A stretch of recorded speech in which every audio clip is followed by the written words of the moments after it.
એમ શહેરના સોફા કરતાં ખેડૂના દીકરા તો નીચે જમીન પર બેઠા હોય તો જ એને વધારે મજા આવે। મિત્રો, સ્વાગત છે તમારું આપણા નવા વિડીયોમાં।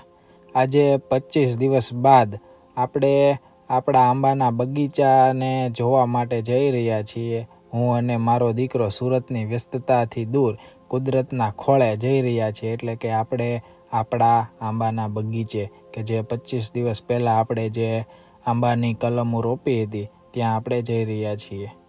જુઓ, અત્યારે આપણે આપણી વાડીએ પહોંચી ગયા છીએ અને આંબાની કલમો જો આવી રીતે મસ્ત ચોંટી ગઈ છે અને ડુંગળી વાવી હતી વચ્ચે એ પણ સરસ થઈ ગઈ છે। જો સારી ઉગી ગઈ છે અને આંબા પણ સરસ દેખાય છે અને સારી રીતે ચોંટી ગયા હોય એવું લાગે છે।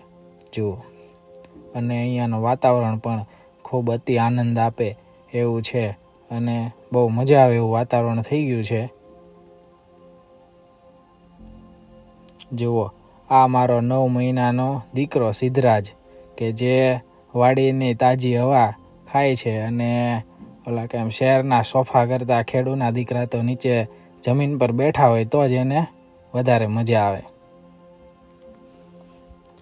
શહેરની ભાગદોડ અને ટ્રાફિકથી દૂર દીકરા સાથે વિતાવેલી આ ક્ષણો ખૂબ જ અમૂલ્ય છે। મિત્રો, જીવનમાં ભલે ગમે તેટલી વ્યસ્તતા હોય પણ કુદરત અને પરિવાર સાથે સમય કાઢવો ખૂબ જરૂરી છે। મિત્રો, તમને આપણો આ નાનકડો પ્રયાસ સારો લાગ્યો હોય તો વિડીયોને લાઇક અને શેર કરજો। જય જવાન, જય કિસાન।